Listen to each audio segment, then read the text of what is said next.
le but véritable de ce genre de choses par ceux qui l'organisent, non pas par ceux qui l'accueillent, bien sûr, puisque je pense qu'ils n'ont pas idée tout à fait à quoi ça sert. On peut dire que dans tous ces cas, et j'en citerai beaucoup d'autres, vous verrez, c'est une très longue histoire, c'est du French bashing. Le French bashing, c'est on humilie et on se moque des Français. Alors, c'est aucun problème quand c'est nous-mêmes qui nous moquons de nous-mêmes. Vous savez, on a une longue tradition en Occident de se moquer de soi-même, le fou du roi, mais aussi les Goliards, mais aussi la fête des fous, mais aussi, je dirais, pour remonter plus loin, Diogène, qui est la philosophie cynique.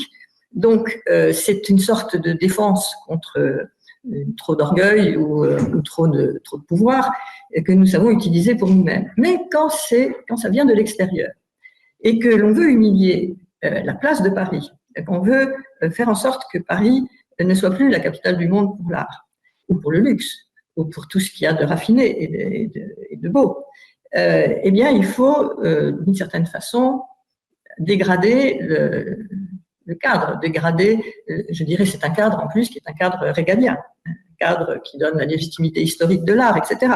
Je pense que là, à mon avis, ceux qui s'occupent de politique et de prestige et de soft power, comme on dit, eh bien, est-ce qu'ils ont vu la question à fond? Et le côté systématique de la chose, et quand même un certain nombre de détails qui sont que ce n'est jamais des artistes français. Donc ça vient jamais. En fait, la majorité des artistes de cette exposition ne sont pas français. Seulement 23% des galeries présentes à la Foire d'Art Basel. Donc la France, à Basel, mais aussi à la FIAC avant, était extrêmement mal représentée.